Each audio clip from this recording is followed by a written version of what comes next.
Salut aux nouvelles qui nous ont rejoints. Je vois Bénédicte et Carolina. Alors, donc,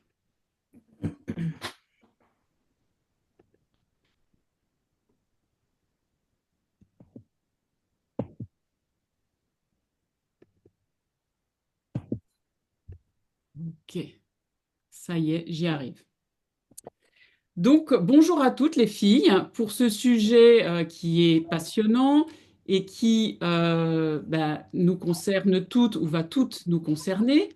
Donc, il y a pas mal de personnes qui m'ont dit qu'elles regarderaient le replay, mais on est déjà un bon petit nombre, donc c'est bien sympa. Objectif du coup de ce webinaire, c'est déjà que vous compreniez ce qui vous arrive ou va vous arriver lors de la préménopause et de la ménopause, parce que je trouve que quand on comprend ce qui nous arrive, c'est plus facile d'agir. Voilà. Deuxième objectif de ce webinaire, c'est de savoir par quoi commencer pour vous sentir mieux dans votre corps et dans votre tête. Programme du webinaire. Je vais vous partager ce qui expérimente. Ah, ah oui, coupez vos. Hop, voilà. Donc, programme de ce webinaire. Je vais vous partager ce qui expérimente la plupart des femmes passées environ, on va dire, la quarantaine. Je vous révélerai qui est notre ennemi, on va dire, numéro un. Et je répondrai à cette fameuse question, si vous ne deviez faire qu'une chose pour une happy préménopause. Je vous donnerai 3 actions pour l'amadouer, cet ennemi. Je vous expliquerai comment je peux vous accompagner et on aura un beau temps de questions-réponses. Euh, donc, même si le temps de questions-réponses il est à la fin, n'hésitez pas à m'interrompre, surtout si c'est pas clair, parce qu'il va y avoir des petits termes techniques.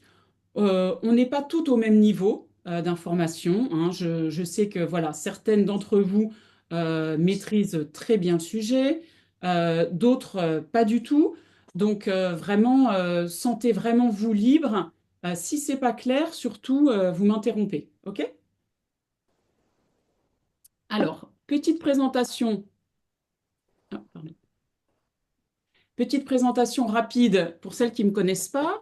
Donc, je suis Delphine Doligny, j'ai 49 ans, 2 enfants. Ah, il y a encore des micros ouverts. Si vous pouvez couper vos micros, les filles. 2 enfants de 13 et 17 ans. Je suis à Barcelone depuis 10 ans et nutritionniste depuis 6 ans. J'ai fait un master en nutrition et santé à la UOC, c'est la Universitat Oberta de Catalunya, donc à Barcelone. Et avant ça, j'ai travaillé une quinzaine d'années dans diverses organisations agricoles et au Crédit Agricole. Et de formation, je suis ingénieur agronome. Mon feu sacré, c'est vraiment d'accompagner les femmes à profiter de la vie le plus pleinement possible, c'est-à-dire à la fois se sentir belle, se sentir avec plein d'énergie pour faire tout ce qui leur tient à cœur, mais aussi de pouvoir profiter des plaisirs de la vie, des sorties, de la gourmandise. Et c'est pour ça que je me qualifie de nutritionniste gourmande. Voilà. Alors, on va rentrer dans le vif du sujet. Alors, déjà, voilà, Kesako, de quoi on parle? La ménopause. Euh, Sophie, hop, ok. Excusez-moi. Donc, la ménopause, ça vient du grec qui veut dire ménos, les menstrues, donc les règles, et pausis, pause. Concrètement, qu'est-ce qui se passe? Ça veut dire quoi la ménopause? C'est quand les ovaires cessent de produire des ovocytes et qu'il n'y a donc plus d'ovulation. Cliniquement, en fait, la ménopause, elle ne dure qu'un jour. Parce que c'est quoi? Quand est-ce qu'on peut dire que ça y est, on est ménopausé? C'est quand on n'a plus eu de règles du tout pendant un an. Voilà. Donc, ça ne dure qu'un jour. En fait, soit on est en pré-ménopause, soit on est en post-ménopause. Mais la ménopause, c'est un jour. Ça peut se mesurer aussi dans les analyses de sang si on mesure les hormones sexuelles. La pré-ménopause, c'est la période avant. Voilà, c'est logique. Avant justement cette ménopause, c'est cette période qui est la plus chahutée, on va dire, puisque je vais vous l'expliquer après. Il y a énormément de changements hormonaux à cette période-là. Et voilà, c'est un petit peu le bazar. Et cette préménopause, elle peut commencer tôt. Voilà, on ne sait pas forcément. En général, ça commence entre 44 et 50 ans à peu près, mais ça peut tout à fait arriver avant. Je connais beaucoup de personnes dans ce cas-là. Euh, c'est pour ça que ça m'a fait rigoler quand j'ai une copine lundi qui m'a dit: Ah, mais je suis pas du tout concernée par ton sujet, j'ai 44 ans, pour moi c'est dans longtemps. Bah non, non, non, justement, c'est bien de s'informer avant parce que, en fait, il y a quelques premiers symptômes qu'on n'identifie pas comme liés à la préménopause qui, si, en fait, sont la préménopause. Euh, En général, cette période, elle peut durer entre 2 et 8 ans. Voilà, ça peut être long. Alors, qu'est-ce qui m'arrive? Qu'est-ce qui m'arrive? On peut constater qu'on prend du poids alors qu'on n'a absolument rien changé à ses habitudes, ni alimentaires, ni d'activité physique. Donc, ça peut être un peu énervant, ça peut même être un peu démoralisant quand on s'aperçoit qu'il faut faire avec cette nouvelle donne. C'est comme ça, voilà. Il va bien falloir gérer avec cette nouvelle donne. Cette nouvelle donne, elle est liée à quoi, pardon? Elle est liée au métabolisme qui est ralenti. Bon, ça, c'est plutôt une question d'âge, hein, finalement, que d'hormones. Et elle est liée aux chamboulements hormonaux. Donc, il y a les deux choses, les chamboulements hormonaux et le métabolisme ralenti. Voilà, les deux sont effectivement source de prise de poids. On peut constater aussi une augmentation de la graisse abdominale. C'est le fameux ventre typique, hein, de la ménopause. Et pour certaines personnes, pas pour toutes, hein, mais pour certaines personnes, ça peut faire que on n'arrive plus à rentrer dans ses fringues. On n'a pas envie d'en racheter parce que ça serait capituler, donc surtout pas. Du coup, on met tout le temps les mêmes fringues ou alors on passe des heures devant son armoire à essayer de chercher ce qui va nous dissimuler plutôt que de nous mettre en valeur. Bref, voilà, on n'aime plus son corps, on se trouve plus désirable, la libido du coup peut être bof, et on évite de se mettre en maillot de bain, en tenue légère, voilà. En plus de ça, on peut expérimenter, comme je vous l'ai dit à cette période-là, à cause des changements hormonaux, certains symptômes qui sont pas agréables, hein, on est d'accord. Ça va être tout ce qui est bouffée de chaleur, sueur nocturne, insomnie, anxiété, voilà, changement d'humeur. Et ça va provoquer une certaine fatigue physique, parfois même une fatigue morale. Alors, on n'est pas du tout égal face à ça. Grosso modo, on dit qu'il y a 15% des femmes qui n'expérimenteront rien. Voilà, c'est vraiment la team des chanceuses. Elles n'auront rien ou presque rien, voilà, comme symptômes désagréables. Il y en a 15% qui, elles, vont vraiment en baver. Ça va être vraiment handicapant pour leur quotidien.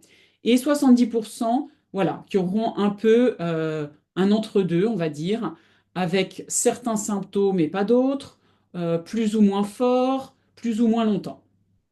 Voilà. En général, pas toujours, hein, mais le plus courant, c'est que ça commence par les règles qui deviennent espacées, des cycles qui sont irréguliers et parfois aussi des règles qui sont très très fortes. Donc là, attention à l'anémie. Voilà. Le symptôme qui arrive après, le plus courant, c'est les bouffées de chaleur. Voilà. Parce que le truc, c'est qu'avec cette histoire de règles espacées et plus fortes, ben ça, on le voit si on n'a pas de stérilet hormonal. Si on a un stérilet hormonal et qu'on a presque plus de règles, du coup, ce premier symptôme, qui est assez révélateur, eh ben on passe au travers, on ne le voit pas. Donc le premier qu'on expérimentera, ça sera probablement les bouffées de chaleur. Alors, le truc, c'est que cette fatigue, pardon, je vais revenir. Hop.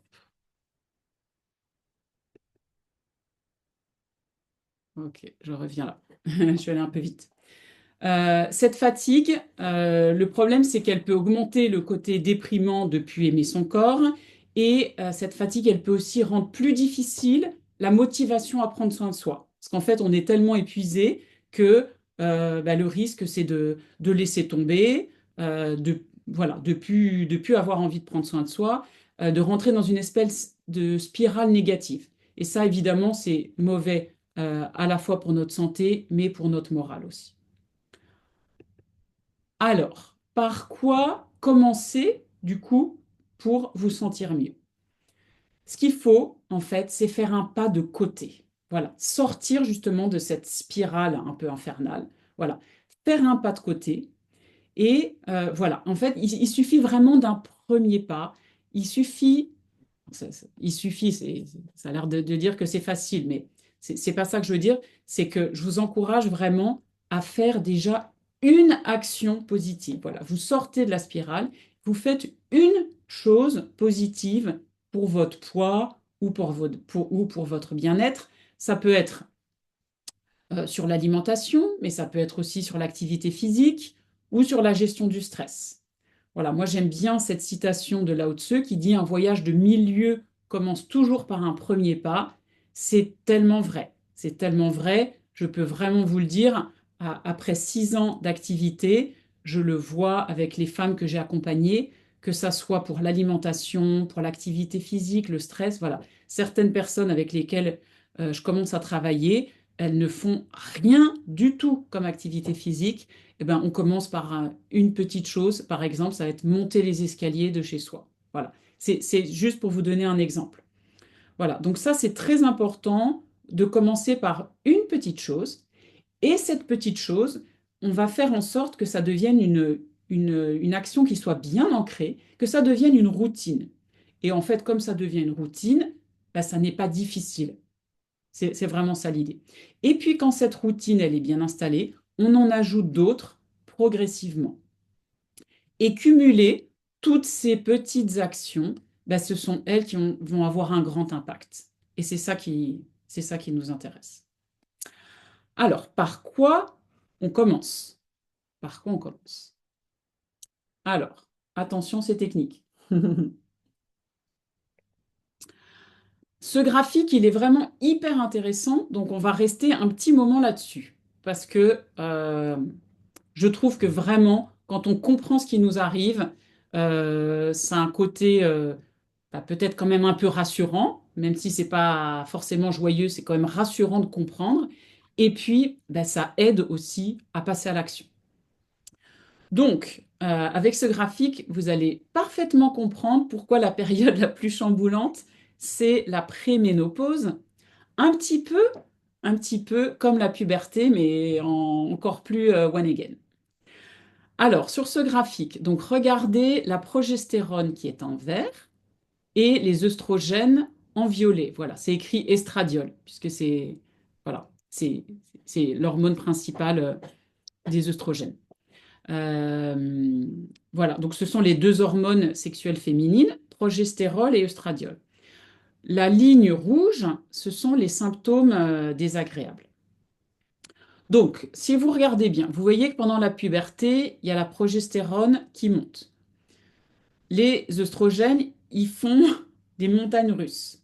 Voilà. C'est pour ça que pendant cette période-là, c'est un peu compliqué, voilà, pour les jeunes filles, qu'il peut y avoir, voilà, notamment beaucoup d'émotions, comme faisant partie des symptômes de cette période-là.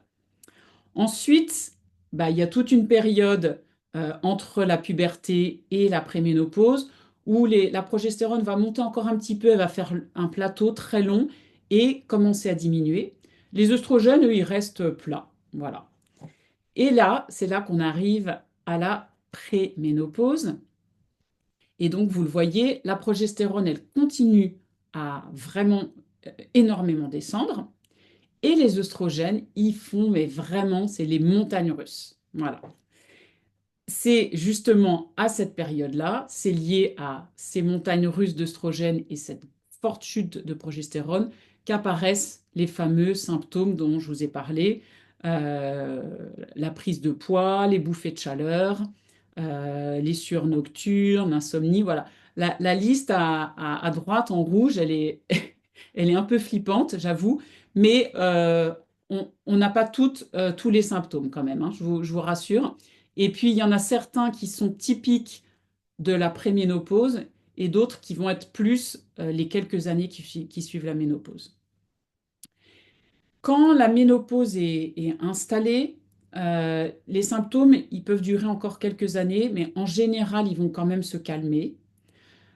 Tout comme la prise de poids. Voilà, c'est quand même une petite éclaircie dans ce que je viens de vous dire, qui n'est pas très réjouissant. C'est que on considère que cette tendance à grossir, elle dure environ entre 5 à 10 ans. Oui, je sais quand même, c'est déjà beaucoup, mais quand même. Mais qu'ensuite, ça se stabilise.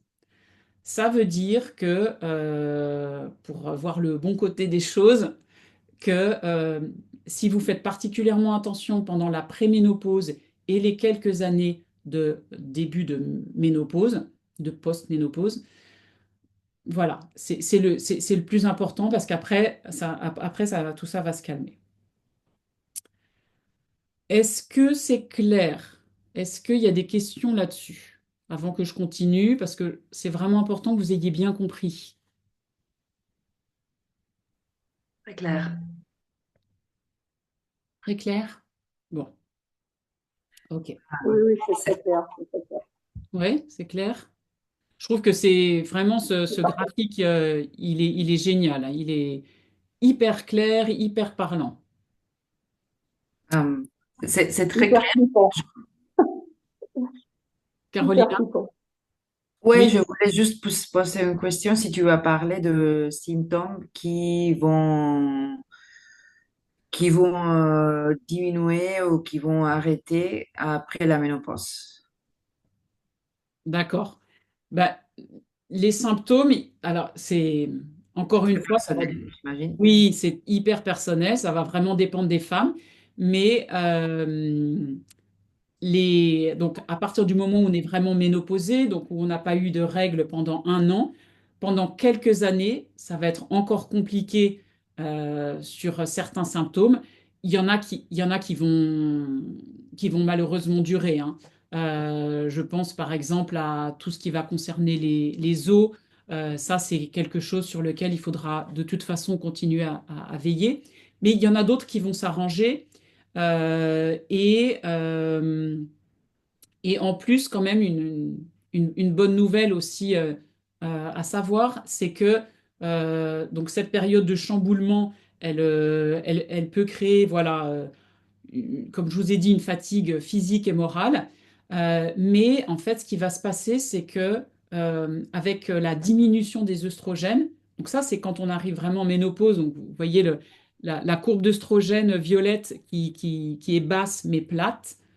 En fait, les œstrogènes, ce sont des hormones qui incitent à prendre soin des autres. Voilà, c'est vraiment l'hormone du care. Voilà. Il y en a une autre aussi qui est l'ocytocine. Et en fait, une fois qu'on est ménopausé et qu'on a beaucoup moins d'œstrogènes et beaucoup moins d'ocytocine, ça va nous inciter naturellement, si on est bien à l'écoute de nous, euh, ça va nous inciter à prendre soin de nous et un peu moins des autres, comme on l'a fait jusqu'à présent. Voilà, la nature est bien faite. On avait ces hormones du care pendant la période où la plupart des femmes voilà, ont des enfants, pendant la période où on s'est occupé des enfants et du foyer.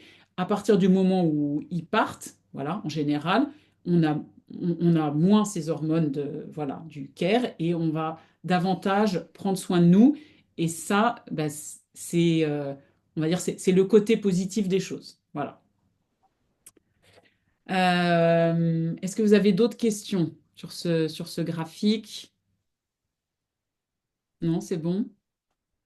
Après, j'imagine qu'il aura un peu de temps pour faire le commentaire et tout Oui, ça, bien parce que j'ai sûr. un commentaire, une remarque à faire après tout ce que tu viens d'expliquer. Mais D'accord, c'est personnel, alors je ne veux pas d'accord, arrêter la présentation. d'accord, d'accord. Alors, donc je continue et bien sûr, oui, on aura un beau temps d'échange à la fin. Alors, un nouveau petit point technique, et après, je vous rassure, ça va l'être moins. Mais pareil, que je trouve vraiment hyper, hyper intéressant. Alors, ce qui se passe, c'est que les œstrogènes, en fait, ils sont très utiles. Ils sont très, notamment, ils ont plein de côtés bénéfiques pour notre santé, notamment la santé cardiovasculaire et la santé osseuse. Donc, ce qui va se passer, c'est que notre corps, quand même, il fait bien les choses. Il va aller produire des oestrogènes autrement. Il va les produire dans les glandes surrénales. Les glandes surrénales, c'est deux glandes qui sont dans le bas du dos, au-dessus de nos reins. OK? Donc, les glandes surrénales vont se mettre à produire des oestrogènes et de la progestérone. Donc, ce qui se passe, c'est que si on est trop stressé, si on a un vrai stress chronique, ces glandes surrénales, elles ne vont pas pouvoir faire ce travail de production d'hormones sexuelles, puisqu'elles seront trop occupées à produire des hormones du stress, cortisol et adrénaline. Du coup, qu'est-ce qui va se passer si on est très stressé? On va avoir davantage de symptômes désagréables et le corps, il va l'épuiser dans la dernière source qu'il a à sa disposition pour fabriquer ses hormones sexuelles. Et je vous le donne en mille, eh bien c'est la graisse viscérale. Voilà. C'est le dernier endroit, c'est voilà, cette fameuse graisse qui entoure les viscères et qui est donc au niveau du ventre. Voilà, voilà. Donc, eh ben, on le comprend bien. Voilà, réponse à la question qui est notre ennemi numéro un. L'ennemi numéro un à combattre, ben, c'est le stress. Voilà. Donc le stress, on va le combattre de trois façons. Enfin, je vous propose de le combattre de trois façons. Ben, c'est un, diminuer le stress de la vie quotidienne. Deuxièmement, d'augmenter l'activité physique. Et puis troisièmement, c'est de maintenir une glycémie stable. Alors, les deux premiers, je pense que ça vous paraît assez évident. Le stress de la vie quotidienne pour être moins stressé, bah oui, d'accord. L'activité physique comme déstressant, oui, on le sait en général. En revanche, avoir une glycémie stable, en quoi ça évite d'être stressé, ça paraît moins évident. Voilà, je ne sais pas si vous saviez que le sucre pouvait être cause de stress du corps. Il y en a qui savaient? Ouais, ok. Non. Non, ça paraît pas forcément évident, hein. Je vais vous expliquer pourquoi avec le graphique qui suit. Alors, ok. Donc, sur ce graphique, voilà la courbe qui monte et qui descend, c'est le taux de sucre dans le sang, la glycémie, hein, c'est la même chose. Taux de sucre et glycémie, c'est la même chose. Donc, ce qui se passe là, je mange sucré, donc mon taux de sucre dans le sang monte. Voilà, il y a la courbe qui monte. 1 à 2 heures après, mon pancréas, il s'affole, il sécrète une hormone qui est l'insuline. Là, grâce à ça, le taux de sucre dans le sang, cette fois-ci, il va chuter. Voilà. Et si on a mangé très sucré, les pics et les chutes sont d'autant plus hauts et bas. D'accord? Donc ça va chuter. On va ressentir du coup un coup de fatigue, même parfois une baisse de morale, et on peut ressentir un symptôme de manque. Voilà. Puisque voilà, le sucre, c'est un peu comme une drogue. Et là, notre corps, il va sécréter des hormones de stress qui sont justement cortisol et adrénaline. Voilà. Donc, si on résume, ça veut dire que le sucre, ben ça, tout le monde sait que le sucre fait grossir. Voilà, là, je vous apprends rien. Mais voilà, en plus de faire grossir, donc le sucre, euh, il stresse. On revient à ce que j'ai expliqué, hein, mais c'est important d'insister. En plus de nous faire grossir, le sucre stresse le corps et donc nos glandes surrénales qui sont trop occupées à produire des hormones de stress. Voilà, nos glandes surrénales sont trop occupées à produire des hormones sexuelles et donc la graisse du ventre, la graisse viscérale, c'est elle qui va prendre le relais. Voilà. Donc, c'est pour ça que le corps va créer au niveau du ventre cette petite bouée, cette petite graisse viscérale pour pouvoir produire ces hormones sexuelles, pour pouvoir prendre le relais. Est-ce que c'est clair? Ouais, je vois qu'il y a des petits mots. Alors, tout. D'accord, pas de problème. Oui. Il y a plusieurs personnes qui m'avaient prévenu qu'elles devraient partir plus tôt. Ça marche. Alors, maintenant que vous avez compris ça, du coup, voilà, concrètement, comment on fait? Donc, on va donc déjà diminuer le stress. Donc là, ça veut dire quoi? Ça veut dire calmer les émotions désagréables, renforcer les émotions agréables. Donc ça, c'est une gymnastique. Voilà, ça se travaille. Comme je vous ai dit, ce qui va nous aider un petit peu, c'est ce côté, voilà, des hormones du care qui vont diminuer et du coup, l'envie de prendre soin de soi. Donc ça, c'est très bien. Ne pas hésiter à se faire accompagner aussi par un professionnel, voilà, pour faire ce travail.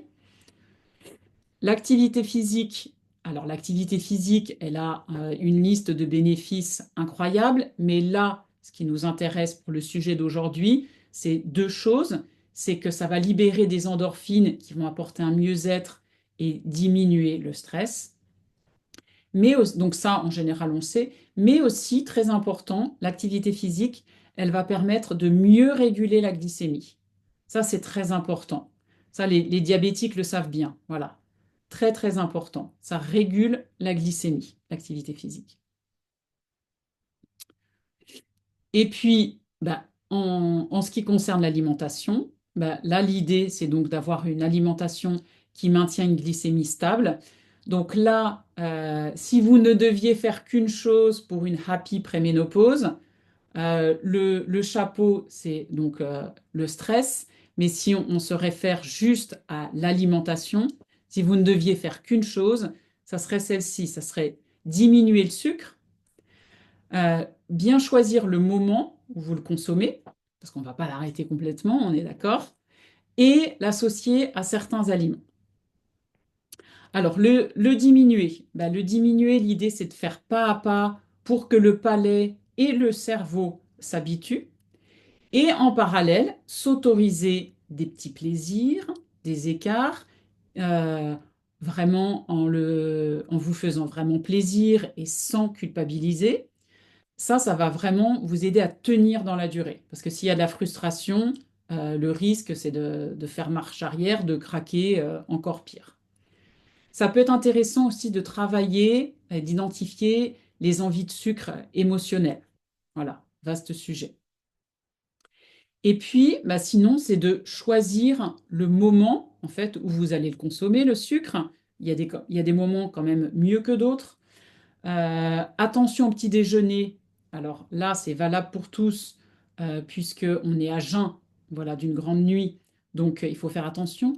Mais c'est encore plus valable pendant la préménopause et la ménopause, parce que quand on se lève le matin, la glycémie à jeun est déjà plus haute que les autres, que les autres personnes qui ne sont pas en préménopause et en ménopause.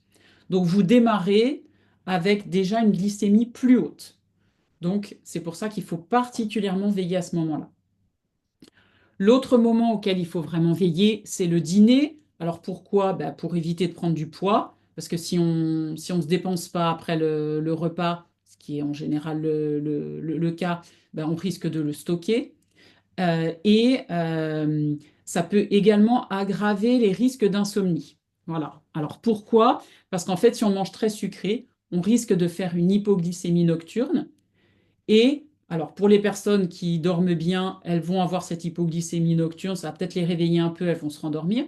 Mais pour celles qui sont déjà sujettes à insomnie, là, le risque, c'est que du coup, de ne pas se rendormir. Voilà. Donc vraiment, sachant que le sujet de l'insomnie, c'est quand même un des symptômes les plus fréquents et les plus désagréables de cette période-là, le sucre et l'alcool le soir, à modérer vraiment le plus possible. Alors du coup, d'après vous, c'est quoi le meilleur moment? Il reste plus grand-chose. Après le déjeuner ou à Exactement. 4 heures? Exactement. Au moment du déjeuner, en fin de repas, effectivement. Ça serait le meilleur moment. Exactement. Et alors, en ce qui concerne le fait de l'associer à certains aliments, ça, c'est parce que si vous l'associez à certains aliments, ça va faire que ça va ralentir le passage du sucre dans le sang. Voilà, très important, très efficace. Ça va être notamment tout ce qui va être les fibres, donc les fruits et légumes, les céréales complètes, mais aussi les protéines de bonne qualité et les graisses de bonne qualité. Tout ça, voilà, les fibres, les protéines de qualité, les graisses de qualité, si vous les prenez en même temps que vous avez du sucre, vous allez beaucoup moins absorber le sucre que vous consommez. Voilà. Excuse-moi, Delphine, quand tu parles de sucre, tu parles par exemple de manger quoi? Un gâteau? Qu'est-ce que tu Oui, appelles le sucre? Est-ce qu'un yaourt aux fruits, c'est quelque chose de sucré? Est-ce que un fruit en lui-même, est-ce que c'est sucré? De quel sucre tu parles exactement, s'il te plaît? d'accord. Ben, de tous, mais avec l'exception du fruit, parce que le fruit, il contient du sucre, mais il contient aussi les fibres. Si on le mange, bien sûr, surtout pas un jus de fruit, mais un fruit qu'on mange, il a du sucre, mais il a les fibres qui vont avec. Donc, en fait, pour vous donner un exemple, euh, un fruit qui aura une certaine quantité de sucre comparé, ben, tiens, à un macaron qui aurait la même quantité de sucre, vous n'allez pas du tout l'absorber de la même façon si cette quantité de sucre elle est avalée sous la forme d'un macaron ou sous la forme du fruit. Parce que dans le fruit, il y a les fibres. Je ne sais pas si c'est clair. Hum, Est-ce que tu peux donner des exemples parce que tu as dit de l'associer à certains aliments comme le protéine de haute qualité, les gras de haute qualité. Par Oui, exemple, je sais pas, des avocats, des bons jambons qui sont des protéines de bonne qualité.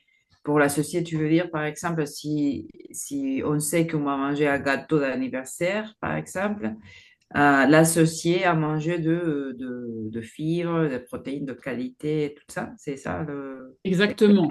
Exactement. Le gâteau d'anniversaire, si tu le manges à 18 heures, c'est pas la même chose que si tu le manges en fin de déjeuner, où tu auras eu un déjeuner avec plein de légumes, des œufs, voilà, une bonne protéine par exemple, et un peu de bon gras comme de l'avocat. Exactement. Exactement. Et Donc, idéalement, il faut toujours l'associer à quelque chose. Enfin, pas à ex- quelque chose, ben, les aliments que tu as cités tout à fait, précédemment. tout à fait, D'accord. tout à fait. Et Pour moins même, absorber le sucre, alors. pardon? Pour absorber moins le sucre. Oui, Ok. exactement, exactement. Et même, puisque c'est un des snacks que moi je conseille assez souvent au moment du goûter, les personnes qui vont manger un fruit, par exemple, je conseille d'associer quelques oléagineux avec amandes, noisettes, noix de cajou. Pourquoi? Parce que ça, c'est vraiment le produit miracle. Il a à la fois des protéines de bonne qualité, des graisses de bonne qualité et des fibres. Donc, si vous le consommez, par exemple, au lieu de manger un fruit entier, si vous faites juste la moitié d'un fruit et quelques oléagineux, là, vous êtes au top. Voilà. Parce que les fibres, le bon gras et les bonnes protéines des oléagineux vont faire que vous allez encore moins absorber le sucre de votre fruit. Même si lui, il a déjà des fibres, bah, c'est encore mieux. Voilà. Ok, alors je continue. Là, les trois actions dont je vous ai parlé, ce qui est la bonne nouvelle quand même, c'est que c'est un cercle vertueux. C'est-à-dire qu'en agissant sur chacun de ces piliers, vous allez avoir une action bénéfique sur les autres. Voilà, ça c'est le petit message. C'est pour ça que ça me fait revenir à ce que je vous ai dit au début. Commencer par une action, c'est déjà top parce que ça va avoir un effet sur les autres. Par exemple, augmenter l'activité physique, comme je vous l'ai dit, hein, mais là, je trouve que c'est pas mal parce qu'on voit tout ensemble. Augmenter l'activité physique, ça va diminuer le stress et ça va lisser la glycémie. Voilà, ça fait les deux. Diminuer le stress de la vie quotidienne, ça permet d'avoir une glycémie stable et c'est valable aussi dans l'autre sens. Avoir une glycémie stable, comme je vous l'explique tout à l'heure, ça permet d'éviter de stresser le corps. Voilà. Donc voilà, ça c'est vraiment une chose à retenir, c'est que tout est lié et voilà. Commencez par agir sur l'un de ces piliers, vous allez voir des bénéfices sur les autres et puis vous rajoutez des choses petit à petit. Alors, comment je peux vous accompagner, moi, sur ces trois actions? À la fois la diminution du stress, l'augmentation de l'activité physique et l'amélioration de votre alimentation. J'ai développé un programme qui s'appelle Mincir de plaisir, voilà, qui a comme objectif de perdre du poids et ne pas le reprendre, d'éviter de créer de la graisse abdominale, diminuer les symptômes désagréables, booster votre énergie et votre morale et bien sûr préparer une bonne santé. Alors concrètement, comment ça se passe? Qu'est-ce qu'on fait? Donc sur le premier pilier, le pilier stress, on va réduire le stress et travailler sur votre mindset. Donc là, qu'est-ce qu'on fait? On met en place des stratégies pour lever vos obstacles parce qu'en fait, je constate que même quand on sait ce qu'il faut faire et ce qui serait bon pour nous, on ne sait pas forcément, on sait pas forcément comment le mettre en place. On peut s'apercevoir que euh, ça bloque, on a l'impression qu'on n'a pas de volonté, ça peut faire culpabiliser parce qu'on sait parfaitement ce qu'il faut faire, mais on n'arrive pas à le mettre en place et on ne sait pas pourquoi. Donc là, l'idée, c'est de travailler sur vos freins, vos blocages, vos croyances limitantes, du genre j'ai aucune volonté, j'ai déjà essayé et ça n'a pas marché, je suis trop gourmande, donc ça ne marchera jamais. Là, l'idée de travailler là-dessus, c'est vraiment de vous permettre de gagner confiance en vous. Voilà. On travaille aussi sur les écarts et les craquages. Voilà, ça c'est quand même un sujet qui est classique. C'est tout à fait normal d'avoir des hauts et des bas, d'avoir des écarts et des craquages. Le processus d'amélioration de l'alimentation, il n'est pas linéaire. Ce qui compte, c'est que euh, vous n'abandonniez pas en vous disant que c'est perdu et l'idée, c'est de toujours continuer à avancer, même quand il y a des écarts et des craquages. Donc ensemble, on voit comment on les diminue, ces écarts et ces craquages, et quand il y en a, bah, comment on les gère. Là, l'objectif, c'est d'apaiser votre relation à l'alimentation et être davantage maître de vous. On travaille aussi sur la faim émotionnelle. Voilà, ça c'est une difficulté qu'on rencontre à peu près toutes. Là, l'objectif, c'est de réduire le fait de manger ses émotions, qui est vraiment source de prise de poids. Et puis, il y a tout un volet soutien et sororité. Je suis à vos côtés quasi H24, c'est-à-dire qu'on se voit déjà très régulièrement, soit online, soit en présentiel. Mais entre nos sessions, on reste toujours en lien par WhatsApp, par mail. Voilà. Là, l'objectif, c'est que vous vous sentiez vraiment soutenu et jamais sans, sans doute sur une question. L'idée, c'est que vous puissiez toujours, en fait, continuer à avancer quoi qu'il arrive. Et puis, il y a ce partage aussi que j'ai instauré entre femmes qui ont des envies et des problématiques similaires, puisque j'ai créé un groupe WhatsApp privé et il y a aussi des visios de groupe voilà, qui permettent ça. Là, l'objectif, c'est sororité et fun. Voilà, parce on en a bien besoin. Sur l'activité physique, là, ben, je veille à ce qu'elle soit suffisante. Je suis là pour vous motiver, pour vous booster. Et si besoin, je vous conseille des activités adaptées à vous ou des personnes de mon entourage qui peuvent vous aider. Sur l'alimentation, ben, comme je vous ai dit, on commence par une action qu'on ancre bien et on en rajoute petit à petit puisque c'est la somme de toutes ces petites actions qui vont vraiment porter leurs fruits. Euh, on veille à ce qu'il n'y ait pas de frustration, parce que c'est complètement contre-productif. Ça, c'est clair. Et on fait ça sans devoir renoncer aux sorties, aux repas festifs, sans devoir manger des choses ennuyeuses et sans avoir faim. Voilà, c'est important.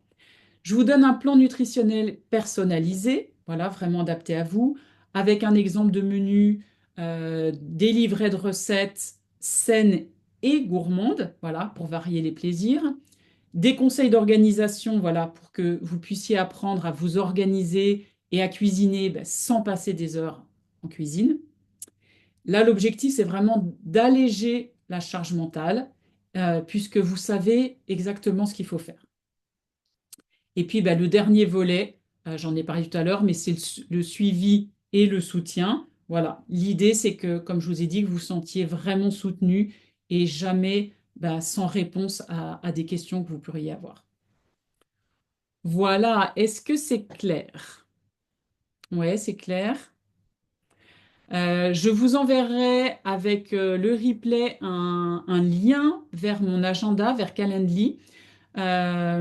Si vous souhaitez réserver un échange avec moi, un échange sur Zoom, c'est un échange qui dure entre 30 et 45 minutes, dans lequel vous m'expliquez ce que vous recherchez. Moi, je vous donne dans le détail en quoi consiste mon programme, Mincir de plaisir. Et comme ça, ça vous permet de voir si vous avez envie d'être accompagné. Donc ça, je vous l'enverrai par mail. Et voilà, cet échange, il est sans engagement, il est offert. Voilà, sentez-vous libre si vous avez envie de parler un peu plus dans le détail avec moi.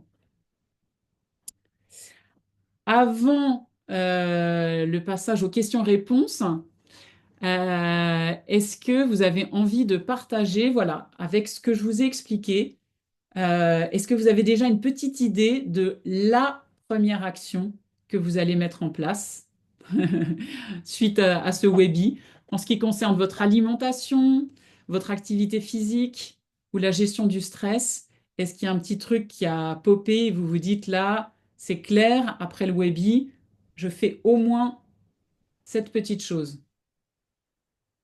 Moi, j'ai bien aimé le goûter avec le fruit et les cachous, par exemple. Euh, Parce que moi, j'aime bien un petit goûter et souvent, je sais pas de quoi manger et c'est vrai que je vais plus rapidement vers un petit gâteau, quoi. Un petit gâteau qui traîne. Mais c'est vrai que des fruits secs, on en a toujours à la maison, donc je fais ça maintenant. Voilà. Merci pour le conseil. Super, super, ça marche. Est-ce qu'il y en a d'autres qui ont envie de partager? Ouais, moi je suivrai un peu Cathy parce qu'effectivement, l'après-midi, on a toujours envie d'une petite sucre, enfin en tout cas, j'ai toujours envie d'une petite sucrerie. Et bon, ouais, c'est vrai que les fruits secs, j'en mange le matin, mais associer un fruit sec l'après-midi, c'est une belle manière de détourner un peu cette envie en fait. Carrément, carrément. Quelqu'un d'autre? Bon, disons que moi aussi, enfin, j'ai le défaut de tomber toujours dans le sucre et les fringales et les craquages, comme tu as dit. Donc ça, c'est vraiment le point, mais je le savais bon, avant le webinaire, parce que ça Mhm. fait des années, je me le répète, j'ai un peu cette faiblesse chronique d'aller toujours vers le sucre, pas forcément dans les moments de stress ou autre, mais c'est un plaisir perso, on va dire. Et voilà, donc ça c'est clair, l'activité physique, je la fais déjà, donc je pense que là-dessus, si je pouvais contrôler un peu plus, il y aurait des résultats. Ça Ouais, me- ouais, ouais. Mm. Alors, Moi, je Oui. suis, moi, je suis déjà ménopausée depuis longtemps et si j'avais su tout ça à l'époque où j'ai senti tous ces symptômes que tu as décrits et tout, ça m'aurait beaucoup aidé. Je me suis pas penchée sur la question et je le regrette a posteriori parce que voilà. Mais par rapport au sucre, je suis pas hyper sucre, mais plutôt saucisson. Et du coup, je me prépare des baguettes de céleri. En fait, je m'achète du céleri que je prépare et dès que j'ai un coup de stress, je vais chercher mes barres de céleri et je grignote mes barres de céleri. Et ma foi, j'essaie de trouver des moyens de ne pas succomber à des choses nocif pour la santé et ça aide pas mal. Mais bon, ça, Super. c'est une petite tactique. Bah, carrément, carrément. Bah, tu vois, c'est le genre de choses sur lequel on partage, justement, avec les femmes que j'accompagne. C'est partager, bah, un petit peu comme on le fait là, mais on met en commun, en fait, toutes nos idées. Alors, déjà, pour moins craquer, d'accord? Mais quand on craque, quand on a envie quand même de manger quelque chose, on va dire, parce que j'appelle pas ça un craquage, du céleri, quand on a envie quand même de croquer quelque chose, Oui, qu'est-ce qu'on peut croquer, Oui, tout à fait. voilà, qu'est-ce qui ne va pas être nocif pour notre Mm. corps, notre santé, tout ça. Et voilà, alors là, tu peux pas faire mieux avec, Oui, avec le céleri, c'est vrai. Mm. hyper détox en plus. Ouais, il faut trouver des solutions pour. Quand on est Oui, gourmand et qu'on a tendance à gérer le stress de manière compulsive avec la nourriture, il faut trouver des oui. solutions. Donc, je coupe le micro. Quelqu'un d'autre? Stéphanie, on dirait que tu avais envie de parler, non? Non? Non, je suis juste revenue en visio parce qu'il y avait du grabuge derrière moi. Moi aussi, je suis ménopausée depuis 2 ans maintenant et pour moi, le plus dur, c'est de réduire aussi les quantités parce que j'avais pas tendance à manger beaucoup et là, je trouve que à chaque fois que je mange plus en fait. Alors bon, déjà, je suis très sucre, donc c'est pas bon. Donc je me demande même si la collation de fruits secs, ça je le fais déjà avec du chocolat très noir parce que j'aime bien le chocolat. Donc j'essaye d'associer les deux pour que ce soit Ouais, sympa. ouais. Mais le tort que j'ai, je pense, c'est d'aller repiocher, repiocher, repiocher quoi. Je me contente pas de juste une petite poignée d'oléagineux et puis basta quoi. Je trouve que c'est la difficulté, c'est de freiner la quantité aussi. Trop D'accord. pareil. Mm. Ouais, bah ouais, vaste sujet aussi très intéressant. Bien sûr, les quantités, ça va jouer. Euh, et alors après, on peut rentrer il y a différents sujets, hein, mais il peut y avoir la faim physiologique, mais justement la fameuse faim émotionnelle qui, qui a plus de mal à être rassasiée. Donc ça, c'est Ouais, je précise que je travaille de chez moi et que c'est pire que tout parce que la cuisine n'est pas loin et que dès que j'ai envie de faire une pause, et ben la pause c'est pour manger alors que j'ai pas forcément faim. ah oui. C'est pour aller prendre du sucre. Et si je suis dans un bureau, c'est pas du tout pareil, t'as rien à disposition, donc ça change vraiment la donne.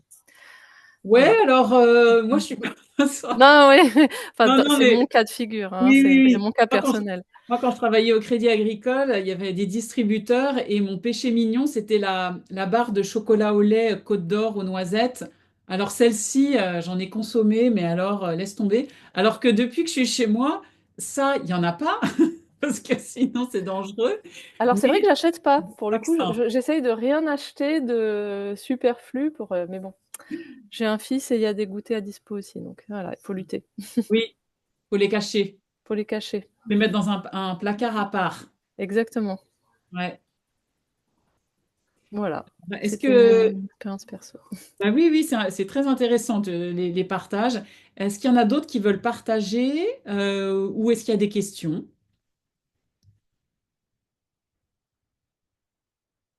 Moi, j'aurais une petite question sur. On parle beaucoup d'un coup là du cortisol. On parle du cortisol. Et qu'est-ce que c'est exactement le cortisol? J'ai du mal à comprendre. Qui est-ce qui parle? C'est Cathy? Ah, c'est Cathy. Ouais, D'accord. Eh ben, le j'ai enlevé cortisol. ma caméra. Oui, oui, Je oui. remercie.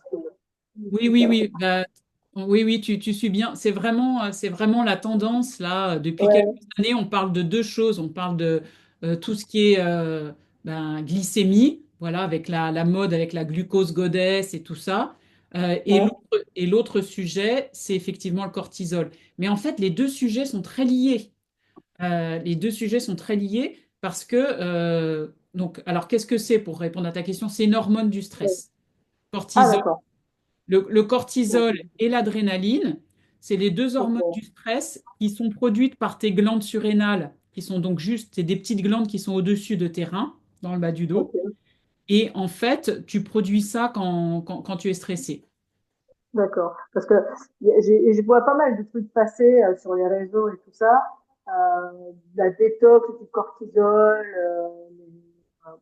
je sais pas, bon, d'accord, donc c'est l'hormone du stress. Mais Oui. ouais, d'accord, moi j'ai un peu compris, mais parce que je comprends qu'on peut faire une détox du poids, mais comment on peut faire une détox d'une glande en fait, je sais pas, c'est un peu confus. Tu comprends Oui, ce oui, que je veux oui. dire? Parce que je sais pas si tu l'expliques bien. Tu comprends? Oui, oui, oui. Pour résumer, en fait, si tu veux, en fait, bon, le corps est quand même bien fait, c'est-à-dire que quand on sécrète du cortisol, ça a une fonction. Mais le problème, c'est que dans notre rythme, voilà, à peu près à toutes, avec nos rythmes quand même hyper chargés, on va avoir tendance en fait à trop sécréter de cortisol. Et ce cortisol, il est mauvais, comme je vous l'ai expliqué, parce qu'il est source de prise de poids, d'accord? Ça, c'est pour tout le monde. Et pendant la préménopause et la ménopause, en plus de ça, il va augmenter tous les symptômes désagréables, si tu veux et les symptômes désagréables et cette petite bouée, cette petite graisse viscérale, il va l'augmenter aussi puisque ben, tes glandes surrénales qui doivent prendre le relais dans la production des hormones sexuelles, elles peuvent pas le faire parce qu'elles sont elles sont occupées à sécréter du cortisol et de l'adrénaline. Du coup, c'est ta graisse viscérale qui va prendre le relais.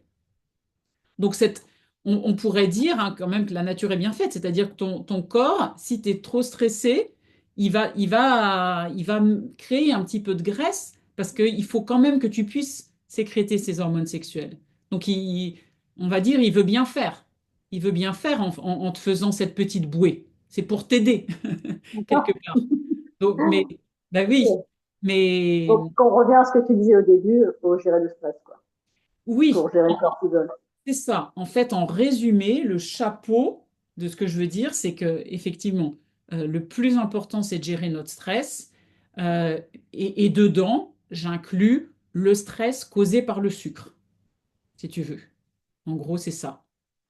Comme je ne pouvais pas parler de tout aujourd'hui, je me suis concentrée là-dessus.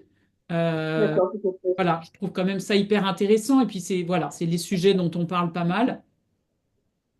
Et puis vous donner cet éclairage scientifique parce que je trouve que ça aide quoi, quand on comprend exactement ce qui se passe. Mais c'est clair on voit passer, enfin, Merci. aussi, j'ai vu passer pas mal d'annonces, enfin, c'est très à la mode de parler de compléments alimentaires ou autres pour faire chuter justement ce fameux cortisol.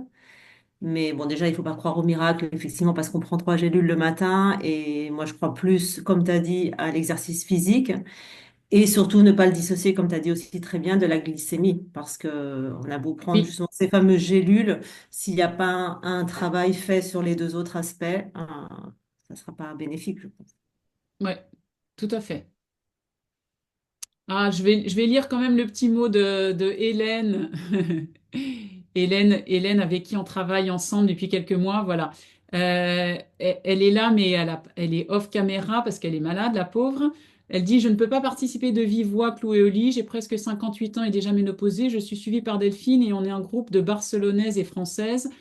En modifiant mes habitudes, j'ai un peu perdu du poids, mais surtout réduit les bouffées de chaleur. Entre parenthèses, je revis. Petit déjeuner salé, goûter avec les amandes et des repas équilibrés. Et je fais parfois les détox de Delphine. Voilà, ça marche. Je regarde tous les petits mots. Ok.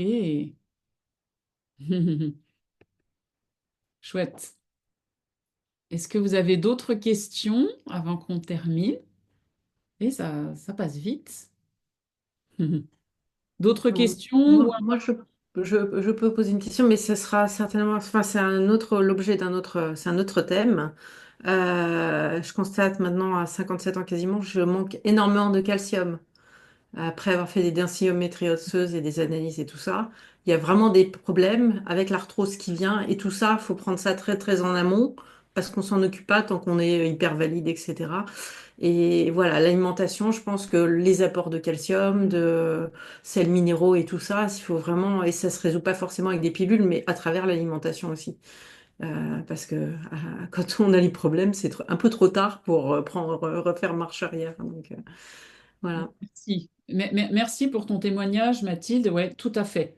Tout à fait. C'est un gros sujet. C'est pas le sujet dont on se préoccupe pendant la préménopause. Il y a d'autres choses et ça démarre pas tout de suite. Ça démarre un peu après. Et c'est un symptôme qui est invisible, hein, presque, voilà, par rapport aux autres, mais il est bien réel et il va hyper important. Donc effectivement, veiller à avoir une alimentation qui ait des bonnes sources de calcium, veiller à la vitamine D, très complémentaire, qui est absolument indispensable. Et bah, Eva est partie, hein, mais qui est professeure de sport. Très important aussi l'activité physique, avec notamment de l'activité avec impact parce que l'activité avec impact stimule les cellules osseuses à à recréer de la matière. Donc oui, oui, sujet très important, effectivement. Est-ce qu'il y a une autre? Allez, une dernière question. Après, je vais arrêter. Ouais, Bénédicte? Oui, bonjour. Merci Delphine. Euh, je suis un petit peu plus âgée, je pense que la majorité d'entre vous. Je voulais simplement dire que pour moi, ce qui m'avait énormément aidé ces dernières années, c'est de faire le jeûne des 16 heures. Donc, je ne dîne pas. Et donc, ça m'a vraiment aidé déjà à maîtriser cette couche de graisse que j'avais autour de l'estomac. Donc ça, c'est une chose. Effectivement, le sport et avoir une discipline, je pense que ça apporte énormément D'abord, ça apporte une régularité à la vie et beaucoup de plaisir. Et ensuite, je dirais que, mais bon, ça a toujours été un petit peu ma ligne de vie. J'ai vraiment besoin d'avoir un bon gros déjeuner, de me faire plaisir au moment du déjeuner pour ne pas après devoir penser à aller ouvrir le placard et à grignoter. Ayant vécu très très longtemps aux États-Unis, 20 ans, je connais le problème des Américains qui boivent des sodas, qui boivent du coca, etc., et qui mangent toute la journée. Et donc, moi, en tant que bonne Française, j'étais non, j'ai besoin de m'asseoir à midi, j'ai besoin d'un déjeuner correct et je ne vais pas manger un sandwich. Et j'ai gardé un petit peu de cette habitude. Donc en fait, maintenant, je vis seule, mais je m'achète toujours des aliments que j'ai envie de manger, qui me font plaisir. Donc je rentre chez moi, je me fais un déjeuner correct qui me fasse plaisir. Je mange un dessert, oui, tous les jours, parce que ça me fait plaisir. Et par contre, après, c'est fini. À moins que je sorte dîner avec des amis, je ne pense jamais, absolument jamais, retourner ouvrir le placard, sauf exception. Et quand il y a une petite exception, j'essaie de me le pardonner après, plutôt qu'à de m'angoisser et me dire, mon Dieu, mais t'es retourné dans le placard. Et donc, ça cause moins de stress. Carrément, carrément. Ah bah, oui, oui, oui. Effectivement, bah, très intéressant ton témoignage. Et là, je vais pas avoir le temps de l'expliquer, mais le jeûne intermittent, moi, je suis fan aussi. Je suis une adepte. C'est pas valable forcément pour tout le monde, mais en tout cas, pour certaines personnes, c'est effectivement très positif. Mhm. Ok, les filles. Eh bien, écoutez, je vais Euh, vous laisser. Je vais arrêter l'enregistrement. Hop. Est-ce